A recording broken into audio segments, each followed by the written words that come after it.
You stand in the stifling confines of a Victorian bedroom, the air heavy and cloying with a mingled sense of unwashed flesh, stale sweat, and the faint, acrid tang of chamber pots lurking beneath the bed, their contents sloshing with every hesitant step you take across the creaking floorboards. Your skin prickles with the damp chill of a room untouched by frequent bathing, your undergarments clinging uncomfortably, soaked in the residues of daily exertions without relief from soap or water. As your partner approaches, their breath hot and sour against your neck, reeking of bay rum poorly masking the deeper, festering odors of bodily neglect and hidden indulgences. In this moment, the act looms before you,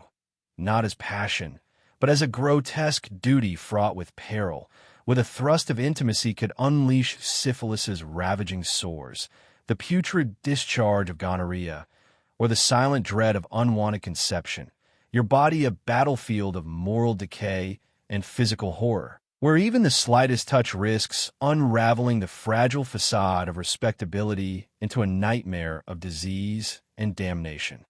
The Victorian era, shrouded in its veneer of propriety and progress, concealed a labyrinth of intimate horrors that undermined the very foundations of its society, where the act of doing it, that taboo euphemism for sexual congress, was a minefield of disgust, dysfunction, and despair. Queen Victoria herself, the emblem of imperial virtue, navigated this treacherous terrain in her marriage to Prince Albert, their union a tapestry of fervent desire interwoven with profound resentment, as she bore 9 children while decrying the shadow side of matrimony. The pregnancies that left her body grotesquely swollen, her mind teetering on the brink of hysteria, and her spirit crushed under the weight of relentless reproduction. Before diving into these forgotten stories of survival and suffering, if you enjoy learning about the hidden truths of history, consider hitting that like button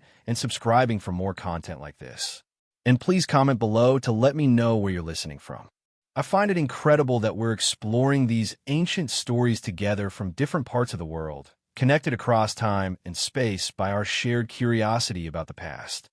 In the shadowed underbelly of Victorian intimacy, where the air in boudoirs hung thick with a mingled sense of unbathed skin and perfumed powders desperately applied to cloak the inevitable stench, sexual practices unfolded not as expressions of mutual ecstasy, but as mechanical obligations fraught with peril and revulsion. Women, schooled in the doctrine that their bodies were vessels for procreation alone, were admonished to yield sparingly, as articulated by Ruth Smithers in her infamous guide. Give little, give seldom, and above all, give grudgingly, lest the union devolve into an orgy of lust that invited divine retribution or societal scorn. Men, driven by urges painted as uncontrollable beasts within, sought relief in the arms of prostitutes, whose festering sores and putrid discharges from syphilis and gonorrhea, diseases rampant in the era, afflicting 1 in 5 Londoners by their mid-30s, transferred back to unsuspecting wives, rotting families from within with mercury treatments that corroded teeth and minds alike, leaving jaws blackened and saliva perpetually dribbling in metallic agony. The act itself, often performed in the dim flicker of candlelight on sheets yellowed with sweat and bodily fluids, was a brief, awkward intrusion, with a split-crotch pantaloons of women allowed for minimal disrobing, yet trapped the odors of infrequent washing, the sharp, metallic tang of blood from menstrual rags reused until threadbare, and the clammy residue of arousal suppressed by moral terror. Royal dysfunctions amplified these horrors, with Queen Victoria's private journals revealing a passion for Albert that bordered on the obsessive, describing his beautiful torso and the ecstasy of their embraces, yet juxtaposed against her visceral loathing of the consequences, pregnancies that rendered her a mere animal, her abdomen grotesquely distended, her breasts leaking with milk that stained her gowns, and her psyche fractured by postnatal melancholia that echoed the puerperal insanity, plaguing countless women, driving some to infanticide in fits of delirious rage. Albert, the controlling consort, documented her outbursts in a notebook, issuing certificates of behavioral improvement as if she were a wayward child. His letters chastising her for wasting his precious time and energies amid her hysterical episodes, which he attributed to inherited madness from George III, all while their intimate life demanded repeated conceptions that left Victoria bedridden, her body racked with hemorrhages and infections, the air in her chambers thick with the coppery scent of blood and the acrid bite of laudanum used to dull the pain. This royal facade of bliss masked a deeper degradation, where even the monarch's bed became a site of anatomical monstrosity, her multiple births stretching and tearing tissues in ways that modern medicine would deem barbaric, yet concealed from public view to preserve the illusion of imperial perfection. Medical abnormalities further compounded the graphic realities of Victorian reproduction, where childbirth unfolded not as a miracle, but as a carnage of flesh and fluid, with tools like the membrane perforator, a sharp, hooked instrument plunged into the womb to rupture the amniotic sac, releasing a gush of warm, viscous waters mingled with meconium and blood, initiating labors that often spiraled into sepsis. The mother's body convulsing in feverish agony as puerperal fever set in, her uterus festering with bacterial invasion from unsterilized hands and instruments, leading to abscesses that oozed pus and emitted a foul, decaying odor that permeated the room. For obstructed deliveries, forceps, curved metal tongs with serrated edges, clamped onto the infant's skull, pulling with brute force that crushed delicate bones or lacerated the mother's perineum, tearing flesh in a spray of blood and screams, while the vectus, a single-bladed lever of bone or ivory, maneuvered the head but often introduced infections, the material absorbing bodily fluids and harboring pathogens that bloomed into gangrenous wounds. In cases of fetal demise, the decapitating hook, a serrated blade on a chain, sliced through the neck, dismembering the corpse piece by piece, the room echoing with the wet, ripping sounds and the mother's delirious wails, her mind fracturing under the trauma into puerperal mania, where she might claw at her own abdomen or hurl herself from the bed in suicidal despair. Hidden suffering behind public facades extended to the realm of contraception, where desperate attempts to thwart conception employed methods as hazardous as they were ineffectual, such as douching with Lysol,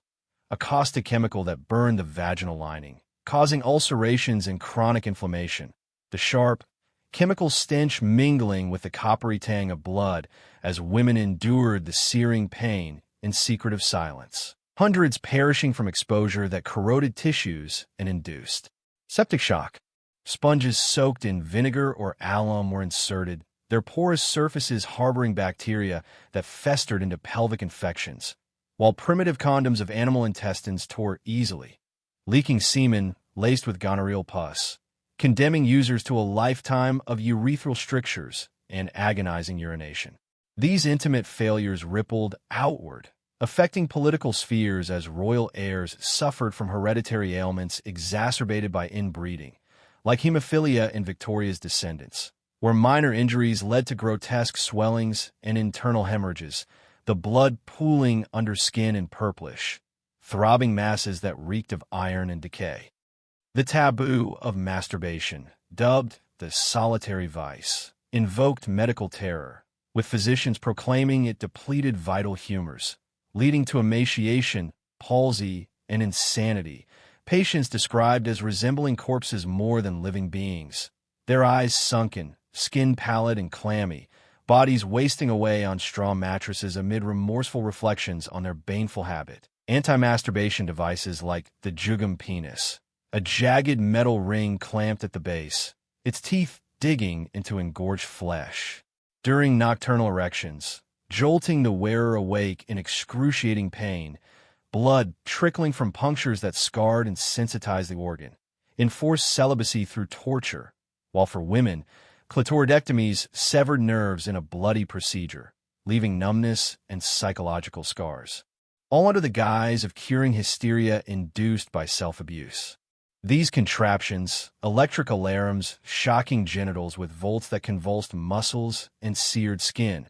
underscored a society obsessed with anatomical control, where even private pleasures invited public condemnation and physical mutilation. Homosexuality, criminalized under the Labouchere Amendment of 1885 as gross indecency, thrust figures like Oscar Wilde into notoriety, his trial exposing an underworld of sodomy and blackmail, where acts deemed unnatural led to hard labor that broke bodies and spirits. Wilde emerging from Reading jail a shadow, his once vibrant frame ravaged by dysentery and ear infections. The prison air fetid with the smells of unwashed convicts and despair. Famous cases revealed the era's hypocrisy, with aristocratic men indulging in secret liaisons, their encounters in molly houses reeking of tobacco, sweat, and semen, yet facing ruin if exposed, as in the Cleveland Street scandal involving telegraph boys and lords, with a threat of scandal silenced victims and perpetrators alike, perpetuating a cycle of hidden torment and societal denial. Personal hygiene disasters plagued every stratum, from the royal court to the slums, where bathing occurred sporadically, once a week for the fortunate, monthly for others, the body accumulating layers of grime, sweat crystallizing into salty crusts that irritated skin, fostering boils and rashes that wept pus and emitted a sour, yeasty odor. Intimate areas fared worse, with women using split-crotch drawers that exposed genitals to drafts and dirt,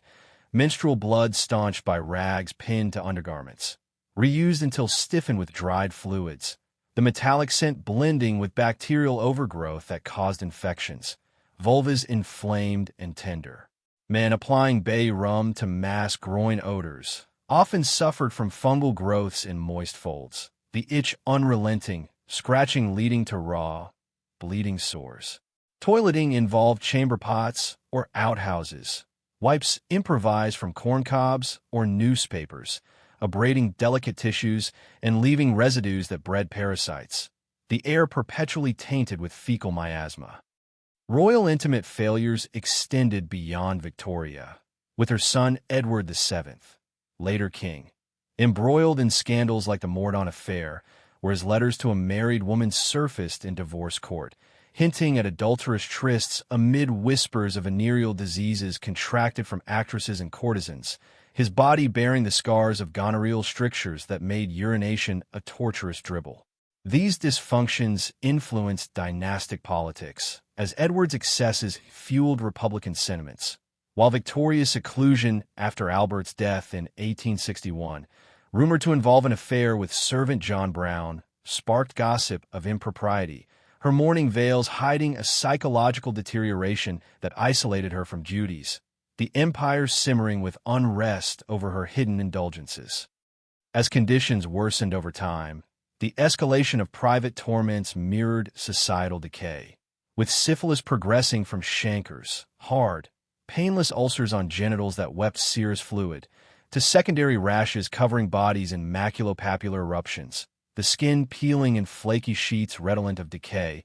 then tertiary gummas bursting through flesh like volcanic pustules, eroding bones and brains into dementia and paralysis. Desperate measures abounded. Mercury salves applied to sores, vaporizing in fumigation boxes where patients inhaled toxic fumes, their mouths ulcerating, teeth loosening in gums blackened by necrosis, saliva flowing uncontrollably in silvery strings. Paranoia gripped the afflicted, isolation self-imposed to hide deformities, as in the case of afflicted nobles retreating to estates, their minds unraveling in syphilitic madness, hallucinating persecutions amid the stench of their rotting forms.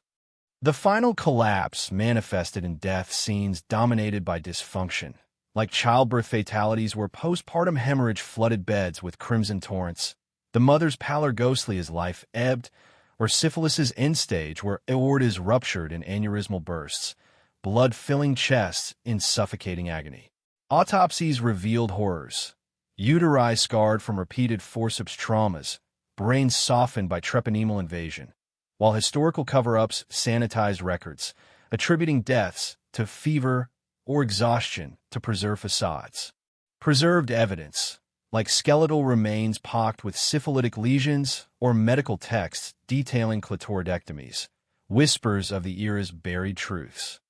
Section returning to that initial bedroom scene, now transformed by knowledge. You recognize the air's thickness not merely as discomfort, but as a harbinger of inevitable ruin. The scents and touches preludes to a cascade of suffering that bound power and humanity in chains of secrecy and shame. These dynamics persist in modern parallels, where taboos around mental health post-childbirth or STD stigmas echo Victorian silences, reminding us that beneath veneers of progress, the grotesque realities of the body endure, haunting our collective curiosity with their morbid fascination.